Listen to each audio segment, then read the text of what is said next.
Hello and welcome to Ungimmick Performance Reviews, back again for episode 4. Today we got Connor McDonald in the building, and of course my name is Matt. How you doing today, buddy? I'm doing really well. How are you doing, my man? Oh man, I'm super excited for this. Who do we got today? Today we got Brent, Braun in his Foolish performance. I'm actually very excited to review this one because I felt pretty passionately about some of the things I had to say. Overall, it was a really, really good performance. I really enjoyed it, and we're going to be really just going into it, nitpicking all the little details. And disclaimer, if you haven't watched the performance yet, please go ahead and watch it now and then come back and watch it because you're going to be able to understand exactly what we're talking about. So I think we should just go for it.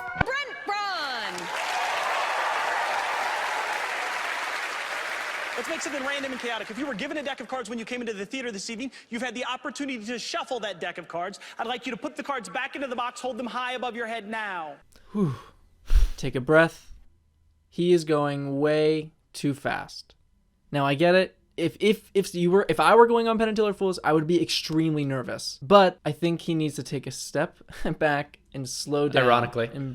Yeah. You'll see that in a second. That's a good point. He just needs to slow down. Talking way too fast. We do that often. Hey, you're Usain Bolt. You gotta chill. I mean, you're all good on stage. What you're about to do is savage, and what he's about to do is really, really incredible. So nothing to worry about at all.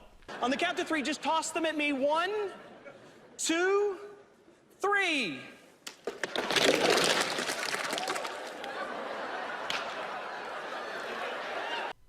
Oh, sorry, I thought someone was gonna throw a deck at me. That's terrifying, by the way. He has some guts to do that on stage because it's coming out of the lights, so you can't see anything going on. For sure. However.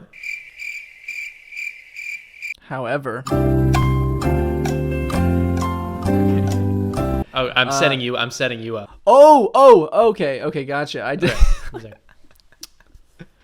However, I just didn't think he should have done it at all. He has a bunch of people, several rows, throwing a deck of cards at him. Personally, I have a few issues with this. One, someone that's in the row could get hit in the back of the head. Maybe in the front row, just gets hit. Now they're injured, and that's your fault.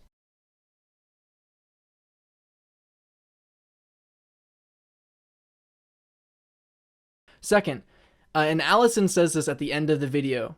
She kind of jokes about it with him, but if you give someone an opportunity to throw something at you, there is a huge possibility that they will throw it at you at full force with everything that they have. Yeah. And luckily no one did that, obviously, because it's on Penn and Teller Fools. People in the audience have some sort of respect for what's going on, but you never know. Someone could have done that. Today we're going to be playing by European standard rules. That means we're going to use the deck of cards located closest to my right foot. That would be this one. That selection's a bit strange because I mean he kind of made it a joke, but if you'll see he makes this really, really, really important, the fact that it's a random deck. So why do you build it up so much and then make that like a joke? It's not a very accurate system. I just thought that with all of the decks everywhere in the audience, they were all over the stage, and then you're just going to pick the one that was closest to you, you know what I mean? Where I just feel like that doesn't get an actual random deck out of the ones that were thrown at him, because the ones that were all the way on the edge obviously would have no chance to get to him. So I think there could have been other methods of maybe catching one that was just, I don't know. But Karen, is there any possible way that you know the order of these cards? No. Is there any possible way anyone knows the order of these cards?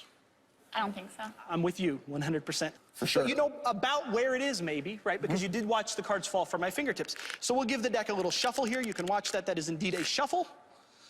Here he says, here, look at me shuffle the cards. They're actually being shuffled. And he's doing it in front of the spectator's face. There's a great quote by Teller that we just posted on our Instagram recently that says, generally magicians don't know what to say, so they say stupid and redundant crap like, here I'm holding a red ball.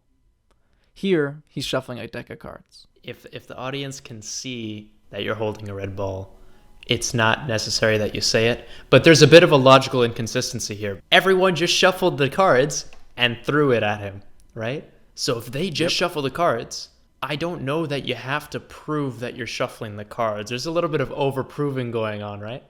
And this is kind of a reoccurring theme, which unfortunately we're guilty of because we know sometimes not everything is as it seems to be. But with this sort of stuff, I really, really believe less is more. And when you watch it yourself, if you decide to, maybe you should see to count how many moments of overproving, because unfortunately there's quite a bit. I'm going to have you think of any number between 1 and 52, and if this works, Karen's card is going to be at exactly that number. So he says right now, if this works, I mean, I don't know about you, Connor, but this better work. You're on national TV, you know? You're on Penn and Teller Force. Yeah. It's not clear the direction he's going with it. Does he know it's going to work, or is he hoping it's going to work? If he's hoping it's going to work, it doesn't really make the audience confident in you. But you've done other things to make the audience confident in you, which is the fact that you've had them shuffle cards and have them pelted at you, which shows that you're so confident you're going to get the card that you don't care if they shuffle it and throw it at you. Now, when you tell this story later, and you will tell this story later, I want you to remember that before you ever made a decision, before I ever asked you to do anything, that the cards were out of my control and on the table. I just want to take a moment to say, holy crap, what the hell? This effect is amazing, and he deserves some credit, because that is incredible, Matt, right? It's my favorite any card at any number, and I'm not kidding when I say that. He published this. This is something I perform so often. It is by really far nice. my favorite any card at any number. It's so good.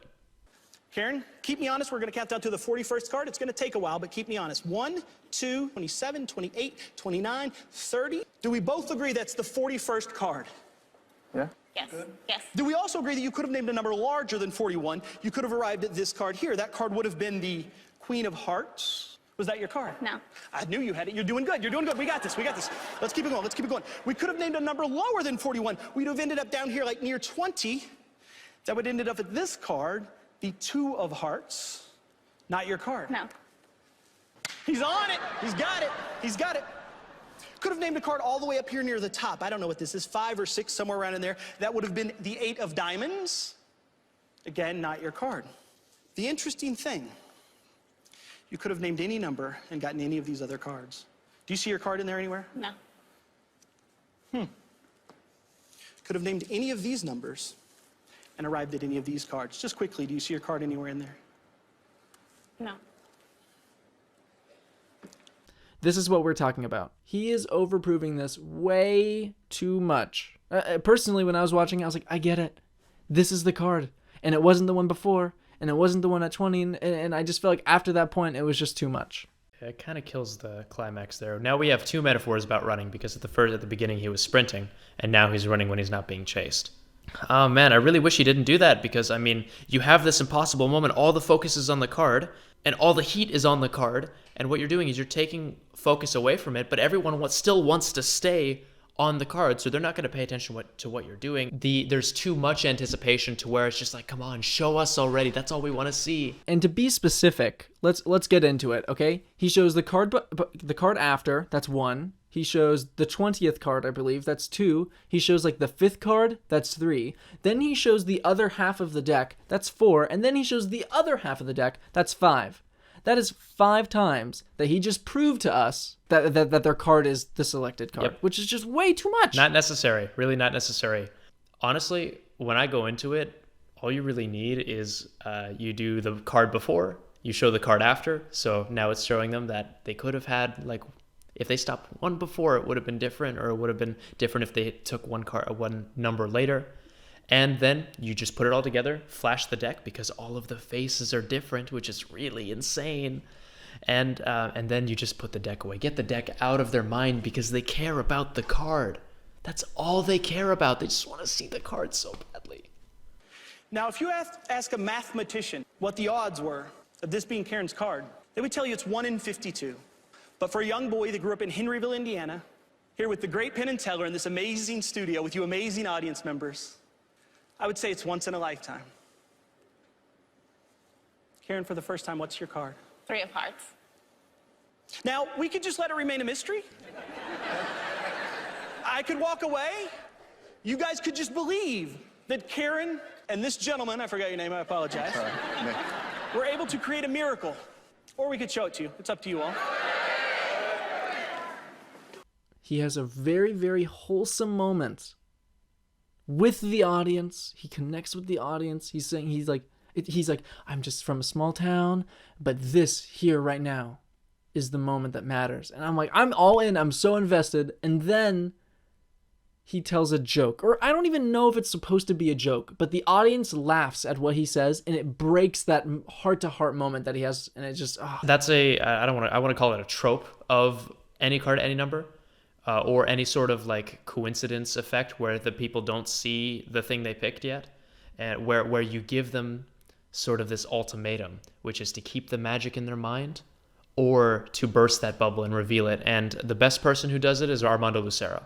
He has a performance video on YouTube. Sure. Please watch it. It's absolutely incredible. But it only works if you do two things. If you first establish that the magic is in their mind, because that ultimatum gives them the real choice to put it in the physical or leave it in their mind. And the other thing is the fact that it's a serious decision. Even though he said the same words, his tone, because he went serious and wholesome for a second. But, if you don't want to see it too, that kind of ruined the vibe. I think he attempted to do that ultimatum that you're talking about, but the first line that he delivered came across as some sort of stock joke where it's like, oh maybe I got it wrong, so we won't look at it.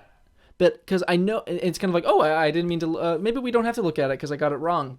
And then he kind of shied off from it instead of being like, now we don't have to look at this card.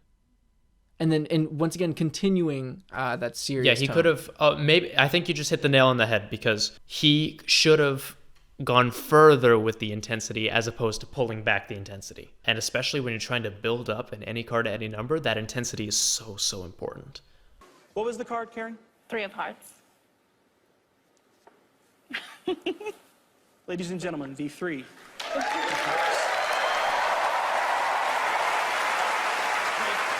Wow.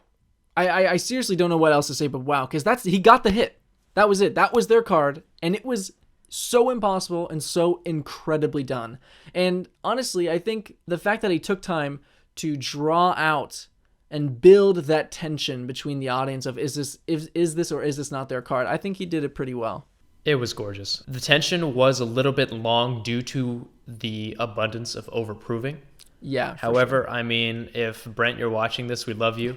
Yes. I love your effect. I emailed you to see if I can get like a huge order of what you got. So I appreciate you. And I think, honestly, cut out a little bit of the fat, and this goes from savage to just insane. This is such a great effect, and I think it has so much potential, and I think with a little bit of overproving that maybe could be cut, I think you did a great job. Wonderful. Final remarks? Honestly, I loved it. That's all I gotta say. Thank you all for watching. So please follow us on Instagram, because it's this handsome man right here that runs it. We're also on YouTube. Listen to our podcast, and don't forget to like and subscribe, and we will see you all very, very soon. My name's Matt. My name's Connor. And this was Ungimmicked.